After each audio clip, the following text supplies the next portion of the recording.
Hey everybody, this is Dan. I'd like to share another chess puzzle with everybody today. I took this puzzle from a really nice book that is a collection of puzzles called Winning Chess Tactics for Juniors by Lou Hayes. Despite the title, you don't have to be a younger player or even a beginner to get a lot of value out of the book. It's definitely got some instructive value for players who are even veering more towards the intermediate level. So anyway, in this particular puzzle, it is white to move, and without giving away anything, I'd like to give you a chance to pause the video and look at this puzzle from white's point of view and see if you can find the strongest continuation for white.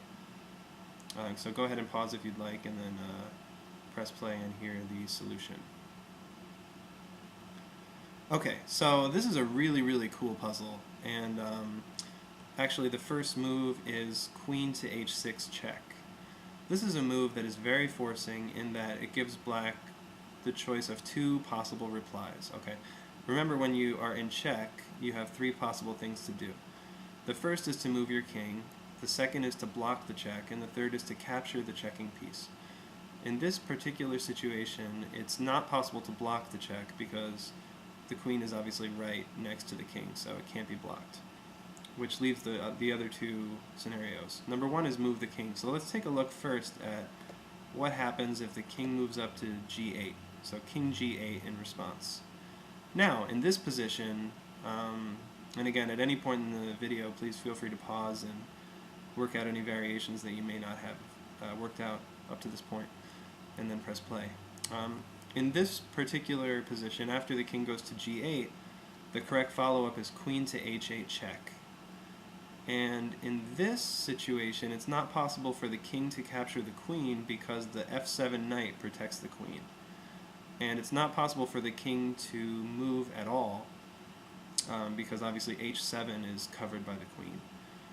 Which means you can either block the check, but that's not possible because the queen once again is right next to the king, or you can capture that queen with a different piece. And that turns out to be the only legal move for black.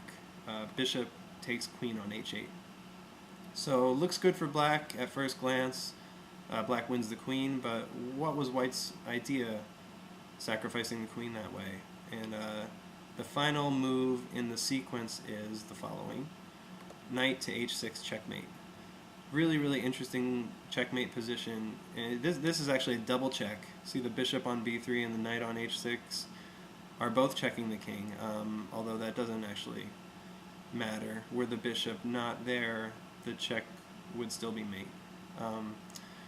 In any case, the king is boxed in by the f8 rook and the h8 bishop, so it has no squares along the 8th rank, and the entire 7th rank is blocked off by that rook on c7, which is doing a good job of restricting the king to the 8th rank, so this is checkmate. Okay, so let's go back to the initial position. We have queen to h6 check, and I said that you can move the king. We tried that. It leads to mate. You can block the check, in this case not possible, or you can capture the checking piece. So let's see what happens if black does that. Okay, king takes queen is not possible because the knight on f7 protects the queen. So bishop takes on h6 is possible. Now, in this situation, what does white do?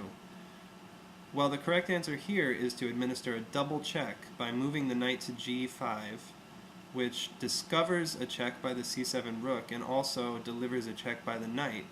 So this is a double check, and a really important idea in chess is that in the case of a double check, the king must always move. So in this case, the only legal king move, since g7 is blocked by the rook and g8 is blocked by the b3 bishop, is king to h8. And after this, white simply moves in with the rook and checkmates with rook to h7 checkmate. So it ends up being a forced mate with either of black's possible responses to this really brilliant initial queen move, queen to h6. So once again, if king to g8, then queen to h8 check forces bishop takes queen on h8, followed by bishop to h6 checkmate. And after queen to h6, if bishop takes queen on h6, then knight to g5 double check, king to h8 the only legal move, rook to h7 checkmate. So hope you enjoyed the puzzle. I thought this was a really cool one. Some might be critical of this kind of puzzle and say, you know, it's not likely that these kinds of things will ever come about in real games, and it feels a little bit composed maybe.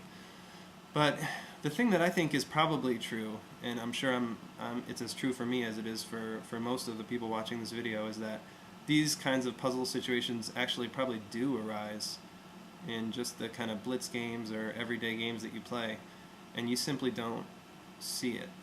I'm sure that over the course of my chess playing career I've missed all sorts of cool stuff like this, and the more puzzles you do, the more tactics training you do, the more likely it is that you'll see one of these, and that is certainly a memorable experience. If you were able to play this in a tournament game, that would be a really memorable experience.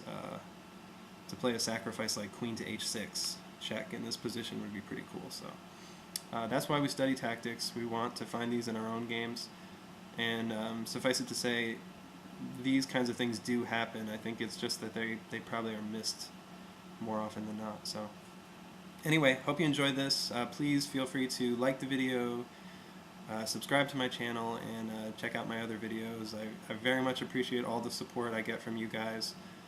I'm really enjoying sharing these with you, and I will do my best to share as many videos as I can in the near future. So take care. Thank you very much, and please give me feedback. Tell me what you thought, and hope to hear from some of you. So thanks a lot. Bye.